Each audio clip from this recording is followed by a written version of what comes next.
Okay. Hello, everyone. My name is Erin. Thank you so much for joining us to share in our research tonight. This particular project is a culmination of about 2 months of work and effort on the part of Michelle Runch, Jennifer Lau, Tiana, Eghdam, Juliana, Ciccarelli, who unfortunately can't join us tonight, and myself, exploring the world of decentralized finance. And so we wanted to start this conversation with a bird's eye view of the synthesis map that we created, one of the results of this project.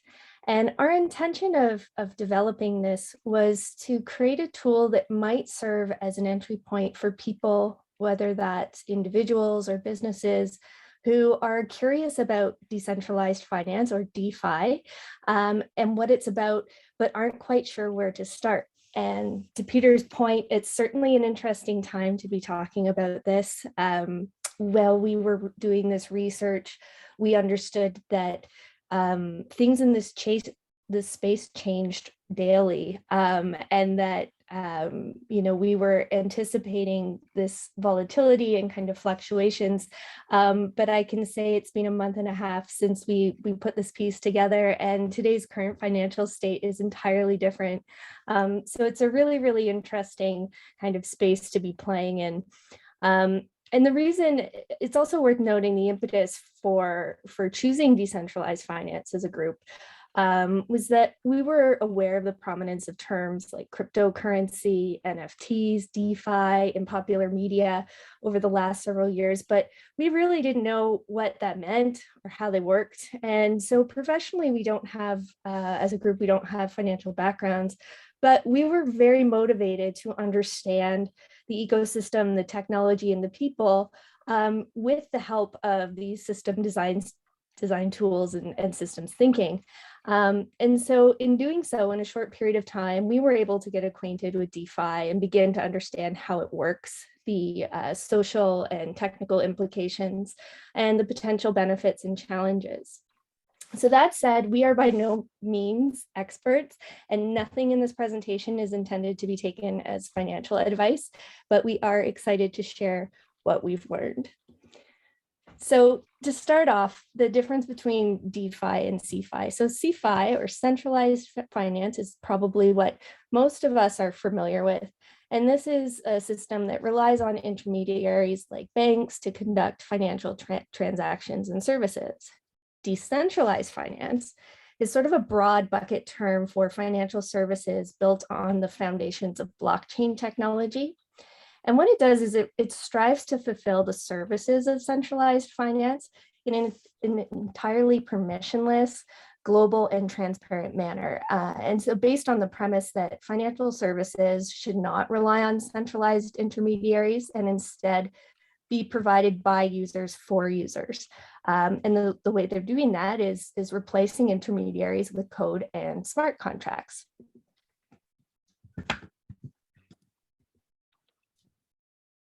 And so through our research, we understood that some of the promises of DeFi were appealing in both developed and emerging markets. In developed markets, DeFi offers greater financial choice to consumers, allegedly reduced costs compared to the legacy financial system, and bringing greater liquidity and product innovation to financial markets.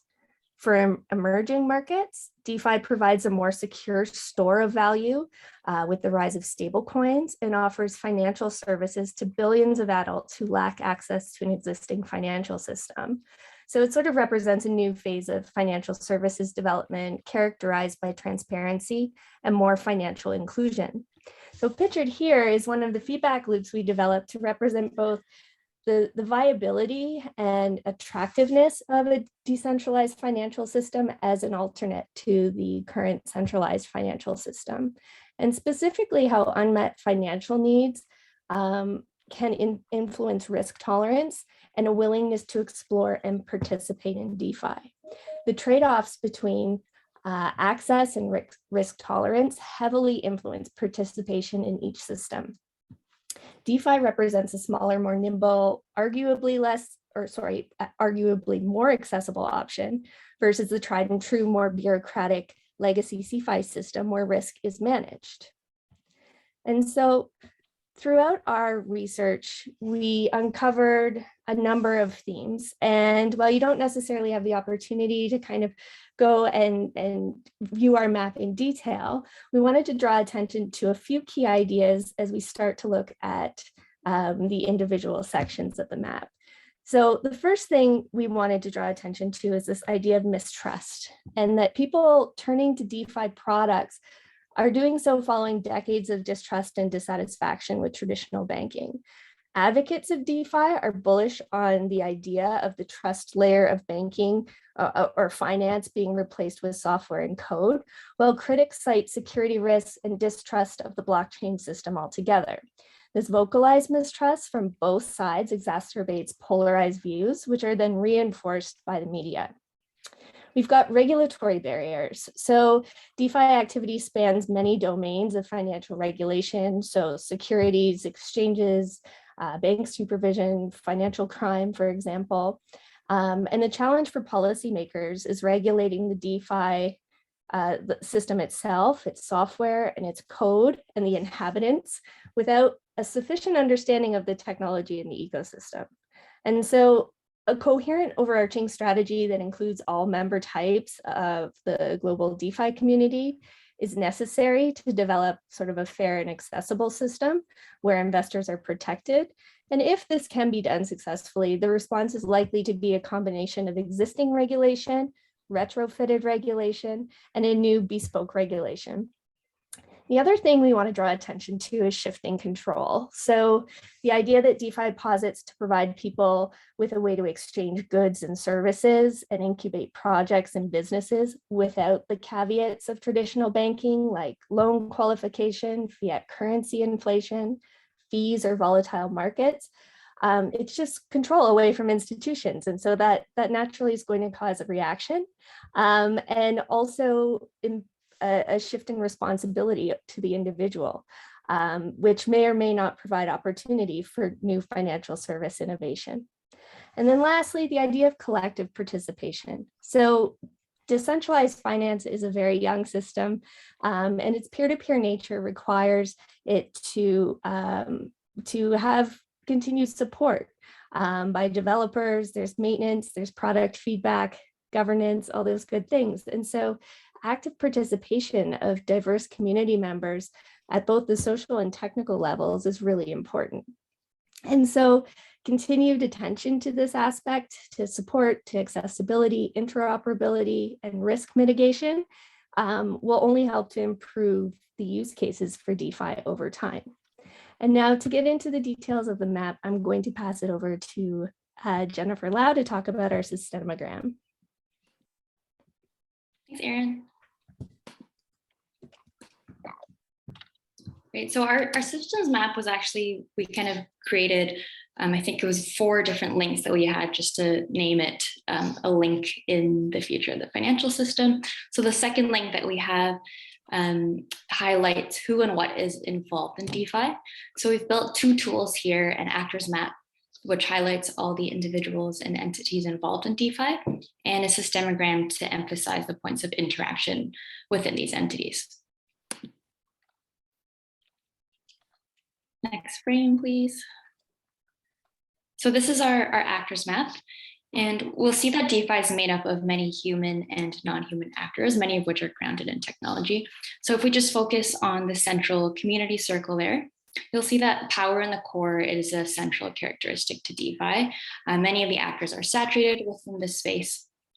And this means that services that are historically performed by third-party vendors are actually done by people called miners, who are really just individuals like us, but they have a powerful computer setup that can validate transactions on the blockchain and solve complex algorithms. So whenever a peer-to-peer transaction happens, whether it's borrowing, sending, or buying cryptocurrency, there's still transaction fees, but it will go into the pockets of those individuals or those miners who will verify the transaction instead of a company like Visa or Interact.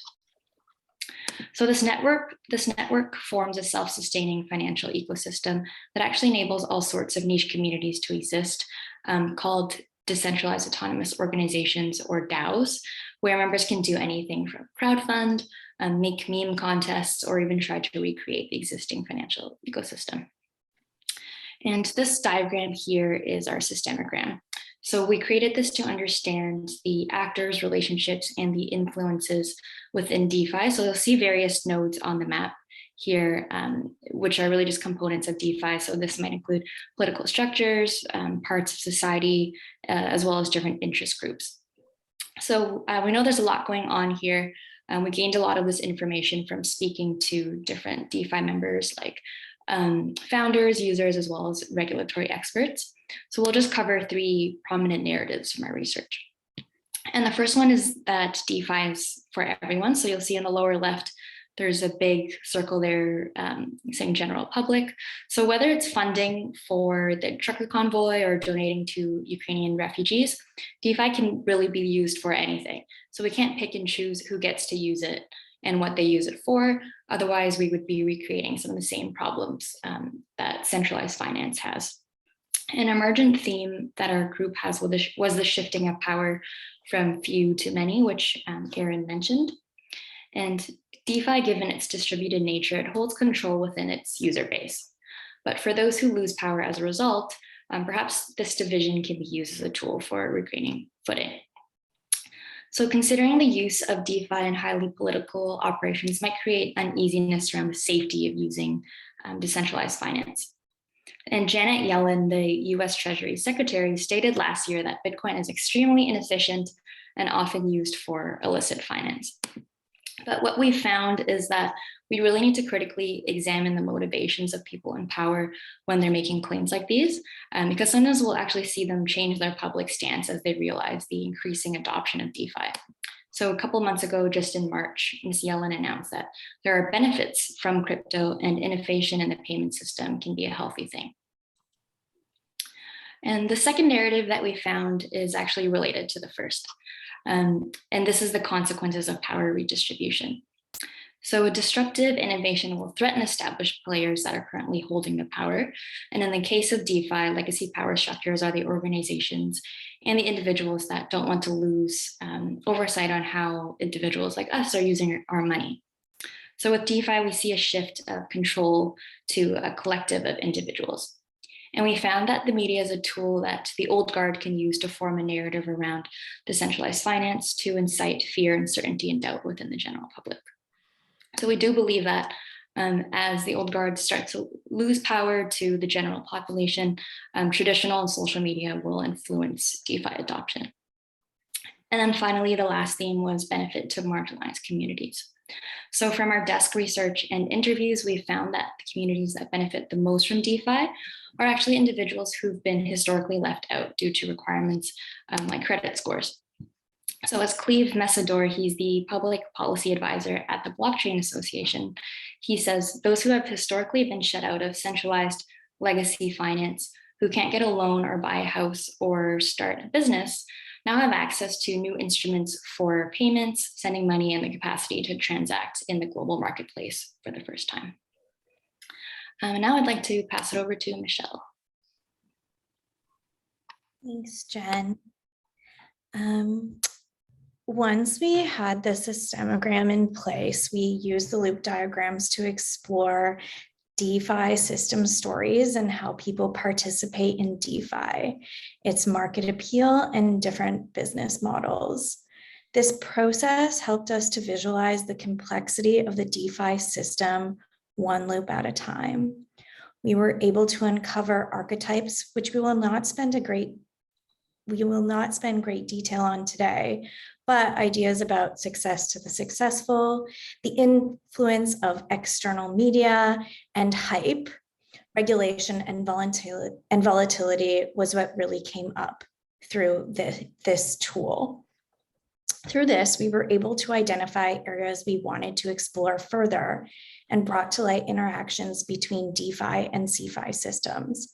We saw that further DeFi innovation to mitigate technical complexity and volatility is necessary. In the next frame, we see inflows and outflows of capital critically affect the system's development and influence its credibility as an alternative financial system to CeFi. The power of legacy stakeholders may influence interventions to slow DeFi's momentum in the form of policy and regulation. The notion of decentralization creates an investment opportunity that is appealing for individuals and businesses to co-create products and services tailored to specific needs and untapped markets. Some areas that percolated to the top through our research that may influence what comes next for DeFi are listed here within. Complexity as control. Is the barrier to enter too high for some? A not so centralized system. Pulling from areas of centralization to manage the complexity of the system. Success to the successful, as we had mentioned.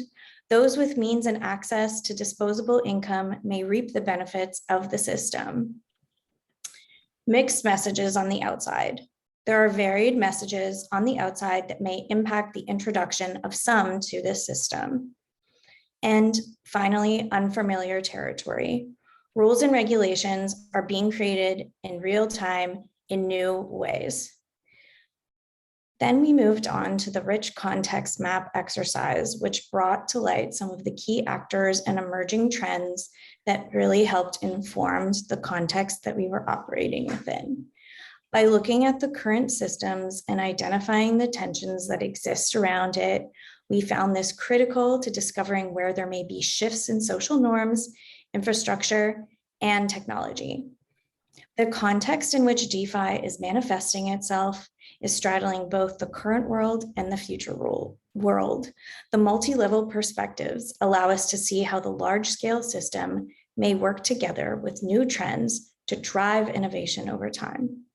Though there are many historical factors that contribute to the system of decentralized finance as it exists today, key trends that were uncovered through this process was the private sector prevailing, a trend and culture of commercialization, and the individual desire for financial sovereignty, which Tiana will uncover more of in the 3 horizons next. Thanks, Michelle.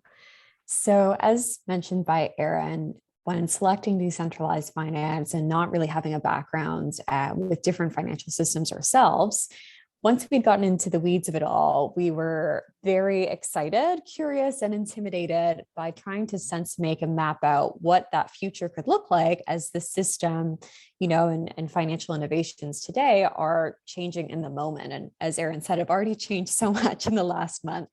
So this is where we really found the 3 Horizons tool to be very helpful with mapping out what that desired future state might look like and pulling together all of those different sources of data and findings from our user research into one photo. So the 3 horizons, essentially you map out the current state and what are some of the pressures on the system that are signaling that something else may be needed, a transition in between, and then what our desired future looks like. So in our current state, as we've already gone over, we're seeing the need for borderless financial transactions that don't depend on physical assets, as we saw with the war in the Ukraine, with the banks, a desire for financial sovereignty. So folks wanting to see behind the curtain and also have a say in what's going on with their finances. So that need for that decentralized model. And overall societal needs really outgrowing what the institutionalized governance model of CeFi is able to adapt and react to within the speed that society's needs are growing. So these are just a sample of some of the different signals that we're showing in our current state financial systems that something else was needed and kind of marking what that rise of DeFi, why it's starting to happen. In that transition for both systems to get into that desired future financial state, we're really seeing the need for partnership. So there are things that the decentralized system is currently gaining a lot of momentum for and doing really well with inclusion of those marginalized, different communities, speed, accuracy, user empowerment, really giving that agility to the user. Whereas there are things that CeFi, in terms of the trust that it does have and the amount of wide stream adoption. So really looking for more partnerships between the 2 systems to test, learn from each other to build into those sustainable systems of the future, alongside a need for very user empowered systems. And what our future financial our desired future looks like, we were surprised to see throughout our research journey, was not this narrative of one system or the other, of the rise of CeFi and the fall of DeFi, but more a pluriversal future where maybe we're seeing more hybrid financial models where there's some combination of the both of them, or they're existing in different ways than we might be seeing them now, but ultimately the user has more power, and the systems of power that we're currently seeing in our financial systems being challenged and radical in the future. And next slide, please. So in looking at that transition, what are some of our recommendations for getting there today? We go to the next frame.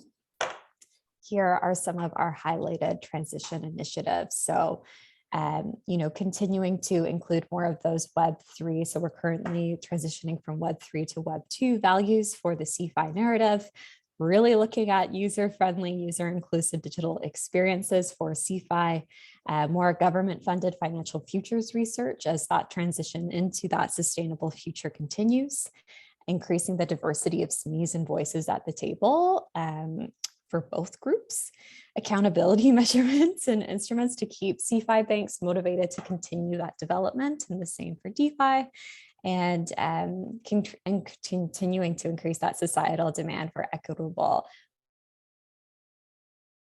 borderless, safe banking. So these are some of our recommendations for the CeFi system to transition into that sustainable future. And I will now pass it over to Jenn. Thank you. So to close off, we'd like to pose a few recommendations and considerations to some stakeholder groups, being DeFi creators, policymakers, and then people who are unacquainted with DeFi. So for the DeFi creators, we prompt them to consider what they're building, why, and who they're building for.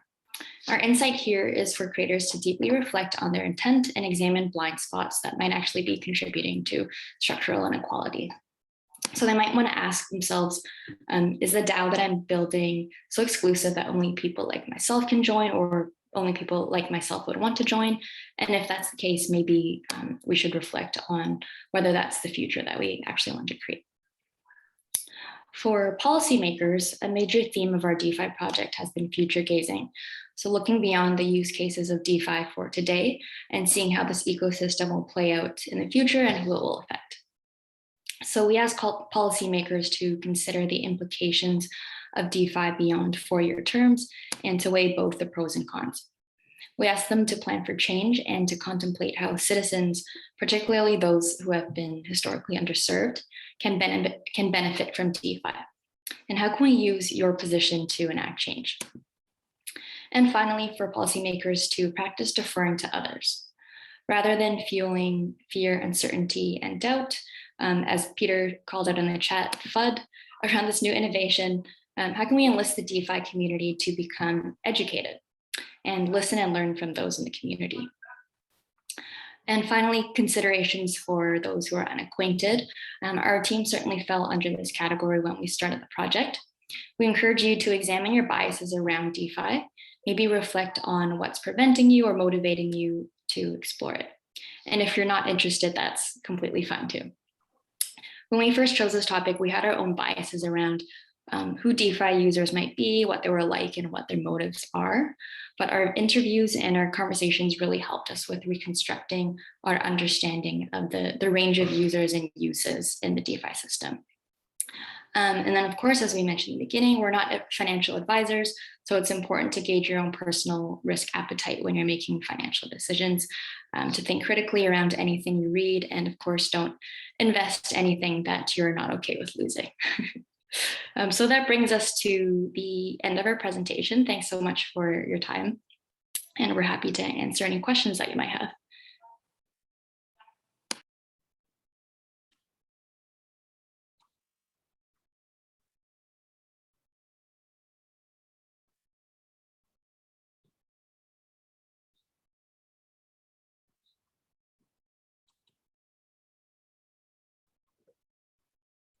Okay, so if you have a question, just go ahead and speak up, or you can put it in the chat.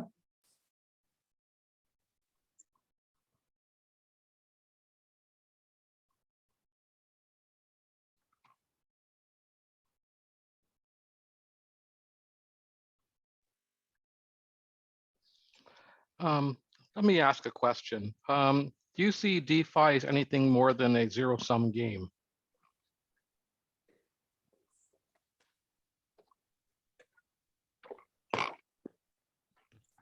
That's a good question. Does anyone in the group want to take it? No. Okay. You know, I think part of it depends on where you sit.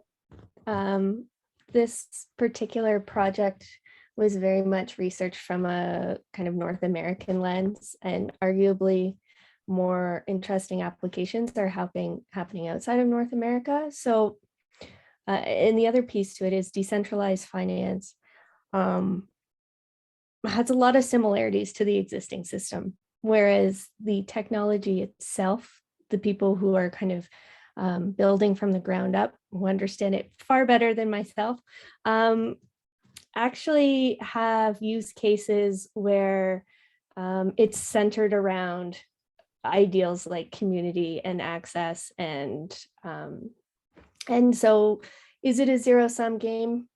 Maybe for some people, but the opportunity here is that if you don't like what's happening, you can leave it. The code can be copied, it can be iterated on, it can be recreated. And so I won't speak for the group, but for me personally, I like to think there's opportunity here to do something kind of value. I don't know, does anyone else want to add on that? I can try to add to that, David. I'm not sure if this will answer your question, but I think one thing that we noticed is starting to see the melding or like a hybrid model of CeFi and DeFi. So maybe people that are interested in like DeFi, but really just cryptocurrency, they can just invest in an exchange. So they're like kind of participating in that aspect of DeFi, but then it's not true decentralized finance. And I think there's still maybe a lot of confusion there. I know for myself, at first, I had no idea like what was a decentralized exchange and what was just a normal exchange that was controlled by, say, a bank or a larger organization. So I think that might be a good place for people to start if they're wanting to just try out decentralized finance and dip their toe in. That might be a good way to start to see with what your bank's already offering, or like very accessible companies like Coinbase or Wealthsimple, for example. Not sure if that answers the question. It's okay. I'm not sure that's answerable. I was just asking. Thanks.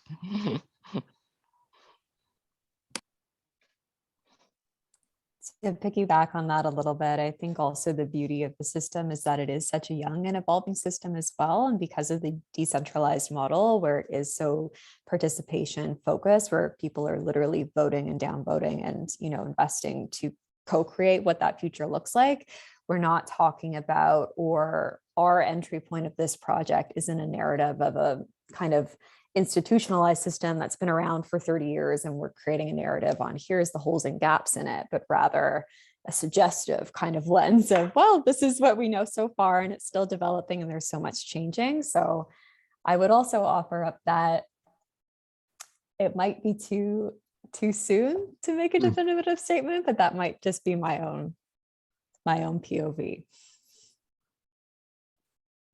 Yeah, that's what I think. It certainly looks like we're really in the first horizon of a very long process. And so even just with your kind of first model of a 3 horizons, it's got to be really hard to envision where this is going to be in 20 years, you know, for a typical, you know, kind of longer horizon.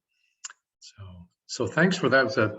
It's a terrific presentation. Are there any other questions for? Go to the third one and then hope people can stay a little bit so we have time for other questions.